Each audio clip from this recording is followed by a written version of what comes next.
Hi, Denny Johnson here, and this is a question and answer session. The question was provided by Lolo from Sweden. Lolo, here we go. You asked a question about the heart. Wow. There are a few subjects that are more important than this topic. And this topic is quite broad and vast, and it's everything I need to learn. So that's probably why I'm enjoying doing this the most, because it's something for me to learn. Now this is about the heart, so I'm going to give you my overview about how I feel about certain things. Like, for example, I am appreciative and I'm interested in the physical function of the heart. Its arterial function, its venous function, its physical attributes, and how things move through the blood and where it goes and why. I appreciate these things. I have a tendency not to dwell on them. What my natural inclination to do is to be able to practice feeling them. I like to take some basic forms of anatomy, not too much, because I find if I study too much of the anatomy of something, like for example the thymus or the liver or whatever, then my analytical tendencies take over and I lose the capacity to actually feel what's there. I'd like to learn how to feel things more than analyze them. I like to ask and appreciate with some intention and clarity, and I like to say, show me, teach me, what's the feeling of this? I want to be guided to the experience of what each part of this is about. So that's how I do things. I'd also like to say that in reality, I know very little about the heart. Well, the reality is I probably know very little about anything. Because I think that one day when we look back on where we've been, far into the future, we'll see that we are children, infants perhaps. I consider all of life to be infancy. So this is my infancy understanding of the heart, and I'm going to be able to share with you what it is, how I feel, what I practice, what I study. Now this is going to be an outline to the heart. It's going to be broken down into a series of experiences right into the processes that I would recommend that I'm using at different times for the well-being of my own heart. But this is an outline. And the outline is going to start with, interesting enough, on the physical level, just something of a corresponding map. And then I'm going to relate the physical functions of the body related to the heart. What we'll discover is that the heart is actually central to all of the body systems, glands, organs, subtle systems, meridians, and chakras, and so on. The heart is central to all of it. So that's why the study of the heart is so important. So I'll use this map, and these are just symbols, of course, but I'll guide you through this and tell you why this part is important to my understanding of the heart. Now this will also relate to eventually being able to help people with the physical attributes of the heart, the arterial and venous flows, and the health of the heart muscle, and so on and so on. So there are practical applications to all of this eventually. But let's first just learn the deeper beauty of the heart.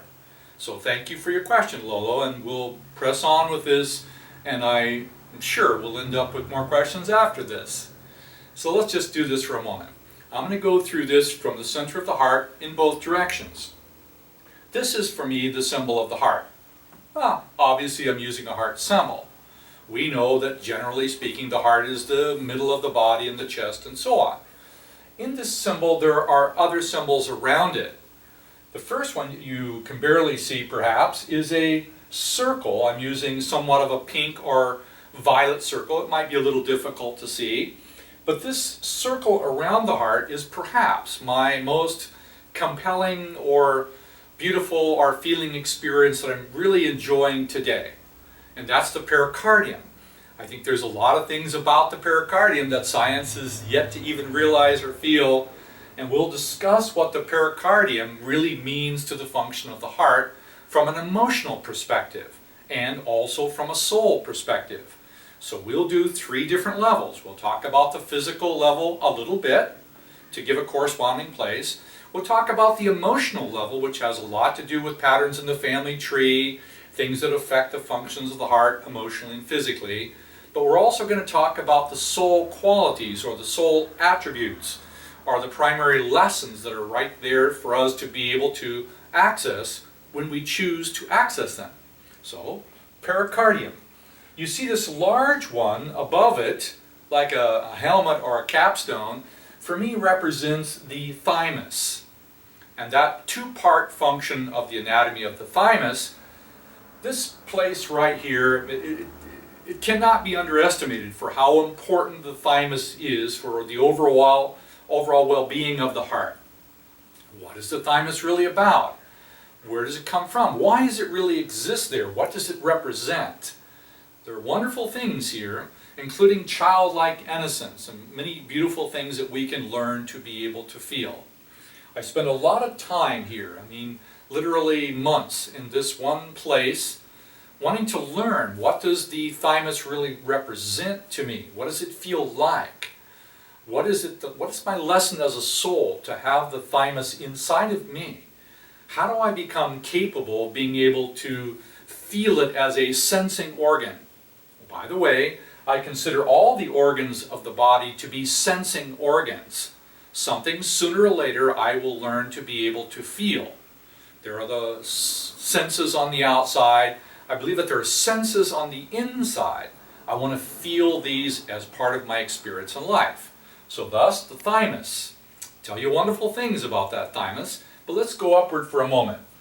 Above the thymus is this circle, a green circle with 4 little blue dots in it. Those blue dots for me represent the parathyroid, and the green circle represents the thyroid. They have their corresponding organs and body systems and so on, but they are above this process. So they're very much related to how the heart functions. All of the feelings here, they have to be considered for how the heart is progressing or moving or learning. Above this, and this, somewhat exotic symbol, are 2 other symbols. The large one around is the same color as the pericardium, because the pericardium for me is the skin of the heart, and this up here, the pineal, the skin of the body, they're very much related. So the pineal, in the sense of the skin, is very much related to the health and well-being of the heart. They are interconnected and they are absolute. Inside this experience of the pineal and the skin as a container, the angular one happens to be the the pituitary function related to the thyroid below it, because they're actually married in this topography. This is the parathyroid function relating to the pineal and also the skin function. The pituitary is the masculine function here. There are those that say, well, the pituitary is higher and more front and back, and I've spent a lot of time here trying to feel it and understand it, and there's so much there to feel and understand, I have yet to comprehend what it really is to me. I spent years spending time with the pineal, had a series of experiences quite profoundly beautiful about the pineal and how the pineal relates to everything else. Above all of this, where you see little dots, we'll just call that for now, we'll call that the boundary of love. Now all of these will relate to the other forces around us in a moment, but now below the heart there are 2 primary forces that contain the solar plexus. You know them well. We've talked a bit about the liver, that's the right side of the body, and the pancreas to the left side, and they have obviously different functions, but they are now the foundation of the heart. It's not really possible to be able to have a genuine experience of the heart without recognizing what is the foundation of the heart built upon. The heart has a very direct relationship to the liver. In my understanding of it, the heart and the liver are married because they represent specific relationships in the family tree.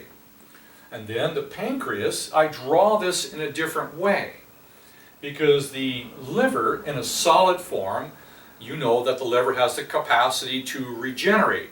It's one of the organs in the body that has the capacity to regenerate. I do believe it's possible when we comprehend all of this to be able to regenerate anything, but as far as we know from the scientific perspective, is that the liver can regenerate. They say no, it's not possible to regenerate the pancreas. I believe it is possible when that relationship to the pancreas on the other side is a completely different reality to the reality of the liver function on the opposite side. Yes. Is this the only organ in the body that can regenerate? Not at all. There are others. One of them, by the way, happens to be the skin. The skin can regenerate, and if we look closely, there's a lot we could discuss about this. Below this, what supports the heart and the fire element is the fire element of what we call the two-boy, or the fire in the belly. The fire in the belly, you see how this is actually linked into the liver function. What you find here is that this is the masculine function of the fire. Now that fire-oriented quality has also gallbladder, which is why it's linked in there. The appendix is down here, but it's very much related to also the capstone to the kidneys here, which is the adrenals. So this is the force that drives the fire. And on the opposite side of this is I'm using a circle, and this is primarily of the kidney function. The kidney function is very much involved in the experience of what the liver and the pancreas bring to the heart. So there's a very clear link between the experience of the heart and the kidney. The kidney experience of feelings and the capacity to open to life force, this is very much linked, and you will see that there is a link here to the experience of the pink-oriented circle, like a skin, related to the pink-oriented circle of the pericardium, linked to the pink-oriented circle of the pineal and the skin. Now these are all linked, and they all relate to the forces that come back to the heart. So there are lots of things to consider. At the bottom of this, in this unusual kind of metaphor of a shape, I have two shapes. One of them is the outside force, which is like a cup. Sometimes I call it the chalice. It also represents the pelvic cavity in a way. It corresponds to the hips on both sides. This is basically the container. If you will, it is the embodiment of many things about the soul. So this is the individuality of the soul. This is the discrete presence of the soul's individuality and its own self-awareness. Yes, what's down here are all the belief systems that are true and untrue and many things we've talked about. Inside of this, there's another blue dot and a series of little ones around it, because this represents the one boy, or the breath-oriented experience of the humility, the allowing and the inspiration that opens up the capacity to be able for all of this to work. This is the breath function, by the way, that also includes the capacity to create fire in the blood, to be able to move the kidney. All of this breath function is the primary, the billows that pumps all of this to move. This is the feeling-oriented experience related to the topography of the lung around this. This is the number one. Now, each of these organs and glands and body systems, they're related to 4 different forces of life force. And by the way, if you only learn these 4, you're going to do yourself and your clients a lot of good to be able to comprehend how they affect the heart. For example, this one over here, you'll see the ascending 1, 3, 5. And yes, these are related to grandparents, they're related to birth order, they're related to memory, but they're also related to specific lessons that we have along this line. All of us have these universal lessons. So that's what I call the 1, 3, 5. How does that 1, 3, 5 work? Inside the body, it primarily is 3 locations related to the bottom of the body and the gonadal area, as well as the lung function. Breath function is also the midnight function of the times of the day. This relates to the 3-boy function of the pancreas. This relates to the 5-boy function of the parathyroid. The 5-boy function has also the experience of making choices, which is basically the element of free will. The 3-boy function has the capacity to know the truth, and the 1-boy function is the function of humility. These three are a constant process of what we're learning. But these three in the family tree are also married. They're married. For example, I'm just going to draw a circle for a moment. This is a marriage between two grandparents, your mother's parents. This is a marriage between your mother's mother's parents.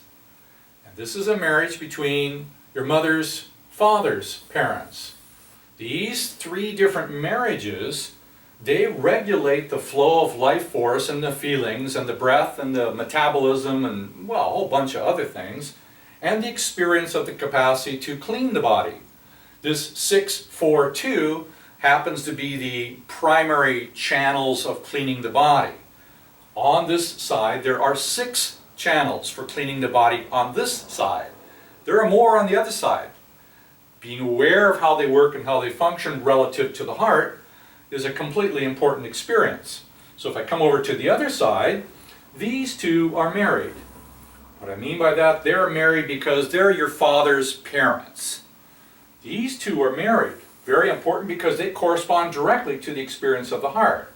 This is your father's father's parents. Last one, your father's mother's parents, and we'll give you a map and show you how all that works, and we won't go too much about that. But the heart is directly related to each one of these. There's no way the heart can function without directly relating the function to these marriages. Because by now we'll understand that one of the primary things that affects the heart is marriage. Not just the simple academic forms of marriage that we all have a tendency to enter into, but the marriages of the heart that have to do about feelings, about the relationship to many things, but it's about relationship. Because the primary thing that affects the heart is relationship. That's a relationship to everything. Relationship to myself, relationship to my feelings, relationship to a community, relationship to friends, relationship to nature, relationship to God. This is all about the function of relationships. That's why it's so significant, so important. It's about the relationship of how all of this works. So this is an outline of the map and why this particular place is so important. We'll be able to go through, and I'll do my best from my limited understanding to just share with you my experience of things. I do my best to avoid trying to duplicate what anybody else is saying about anything. I appreciate people do very good work about some things. I like to feel it and experience it for myself. So I would like to come back after this to be able to share with you the emotional experiences I found in each one of these locations. Because the primary language here is about intentions. The primary language that embodies intentions is feelings. This is a feeling experience of the soul. And I'm willing to spend this time because this is what I love to do. I love to explore and feel and ask, and sometimes it's like learning something by braille, how to be able to embody something, feel something, ask, show me, teach me this. By being able to dialogue it with you, Lolo, it's very important to me. I'll tell you one of the first reasons about why the heart's so important. It's about friendship. And why is that so important? Is because I can make a choice to love or not to love. I'm not required to love. I can choose to love or not to love. I can choose to call you Lolo, friend. I choose to call you friend. I choose to practice the experience of sharing my heart with you. That's really what this is about at one very basic level. How to give and choose to give love. At the same time, on the opposite side, it's how to be able to receive love. So Lolo, this is where we are today.